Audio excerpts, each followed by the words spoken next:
دعا کے اندر ایک بہت ضروری چیز ہے، وہ یہ کہ جب بھی ہم دعا کریں تو ہمیں دعا کی قبولیت کا یقین ہونا چاہیے۔ جامع ترمذی کے اندر حدیث موجود ہے، نبی کریم صلی اللہ علیہ وسلم نے ارشاد فرمایا 3479 نمبر پر کہ ادعوا اللہ وانتم موقنون بالاجابہ، تم اللہ تعالیٰ سے جب دعا کرو تو تم اس طرح دعا کرو کہ تمہیں قبولیت کا یقین ہو،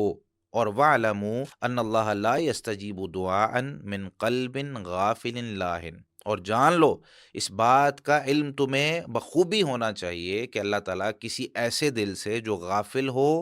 اور اس میں توجہ نہیں ہے اللہ تعالیٰ کی طرف، اور وہ بے پرواہ ہے، اسے جس طریقے سے بات کسی اور سے کر رہا ہے، دھیان کسی اور طرف ہے، ایسی دعائیں اللہ تعالیٰ قبول نہیں کرتے ہیں۔ قبول کرنے کے لیے اس حدیث میں دو چیزیں بیان کی گئی ہیں، ایک یقین کا ہونا، جس کے بارے میں نبی کریم صلی اللہ علیہ وسلم نے دوسری حدیث میں وضاحت فرمائی۔ اس کے اندر آتا ہے، سیدنا ابو ہریرہ رضی اللہ عنہ راوی حدیث ہیں، صحیح بخاری میں 6339 نمبر اور صحیح مسلم میں 2679 نمبر حدیث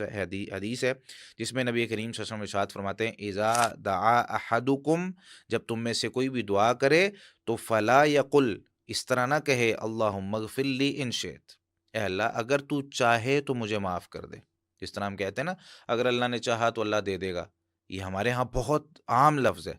جی میں کوشش کر رہا ہوں، اگر اللہ نے چاہا مل جائے گا، اگر اللہ نے چاہا میں داڑھی رکھ لوں گا، اگر اللہ نے چاہا میں نمازی بن جاؤں گا، اگر اللہ نے چاہا مجھے فلاں چیز مل جائے گی،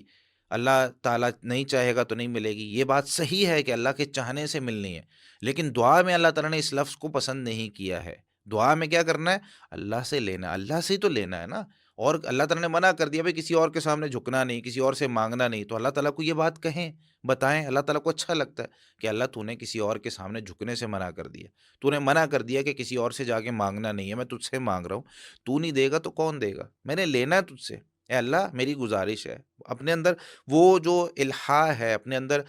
جو ایک رونے والا ایک چہرہ ہے، اپنے اندر ایک عاجزی اور انکساری والا چہرہ ہے، وہ اپنا بنائیں اور پیدا کریں کہ بھائی مجھے اللہ سے ہی لینا ہے۔ تو ایسے نہیں دعا کرنی، نبی کریم صلی اللہ علیہ وسلم نے ارشاد فرمایا اللہم اغفر لی ان شئت، اے اللہ اگر تو چاہے تو معاف کر دے۔ نہیں، آپ صلی اللہ علیہ وسلم نے فرمایا ولیکن لیعظم المسئلہ، اپنے جو سوال ہے اس کو پختگی کے ساتھ کرے، ولیعظم الرغبہ، اپنی رغبت کو بار بار، حافظ ابن حجر رحمۃ اللہ علیہ نے فتح الباری میں لکھا ہے ولیعظم الرغبہ کا معنی یہ ہے کہ اپنی رغبت کو بار بار رو کر الحاح کے ساتھ، رونے والے چہرے کے ساتھ بار بار اللہ تعالیٰ کے سامنے ذکر کرے کہ اللہ مجھے یہ چیز دے دے، اے اللہ مجھے یہ چیز دے دے، میں نے تیرے سے ہی لینی ہے، تو ہی وہ ذات ہے جو مجھے دے گا، میں کسی اور سے کس طرح مانگ سکتا ہوں؟ تو نے مجھے منع کیا کسی اور سے مانگنے سے، تو تو نے ہی دینی ہے، اللہ اس کے اسباب پیدا کر دے، میرے لیے آسانی کر۔ فإن اللہ لا يتعاظمہ شیء آتاہ، کیونکہ اللہ تعالیٰ کے سامنے تو کوئی چیز بڑی نہیں ہے نا، اللہ سب کچھ دے سکتا ہے۔ تو اللہ تعالیٰ سے مانگنے کا طریقہ یہ ہے کہ بھائی دعا کے اندر یقین ہو، اور اس دعا میں ہم مسلسل دعا کرتے رہیں، اور یقین کے ساتھ، حاضر دماغی کے ساتھ، یعنی میرا دھیان کسی اور طرف نہیں ہونا چاہیے۔ ہم لوگ کئی دفعہ اس طرح ہوتے ہیں، تہجد کی نماز پڑھ رہے ہیں، سوئے ہوئے ہیں، دماغ سویا ہوا ہے، یا نماز کے بعد بھی جو اکثر و بیشتر ہماری دعائیں چل رہی ہوتی ہیں، امام صاحب کچھ دعا کروا رہے ہیں، ہم بیٹھے ہوئے ہیں اور جسٹ اس طرح آمین آمین آمین اس طرح لگے ہوئے ہیں، اس طرح دعائیں قبول نہیں ہوتی ہیں۔ دعا کے اندر پورا ایک جو ہے نا توجہ کے ساتھ بیٹھیں، پورے آداب ہیں دعا کے، طریقہ کار ہوتا ہے اللہ تعالیٰ کی جو ہے نا وہ حمد و ثنا بیان کریں، اور پورا ایک طریقہ ہے اس کا۔ لیکن یہ جو آج جس ٹاپک میں بات کروں، دعا کے اندر یقین کا ہونا، اور اپنی دعا میں الفاظ کا چناؤ ایسا رکھیں کہ جس سے انسان کی عاجزی اور انکساری بھی ظاہر ہو، اور انسان دعا کے اندر یقین بھی کرے کہ اللہ تجھ سے ہی لینا ہے۔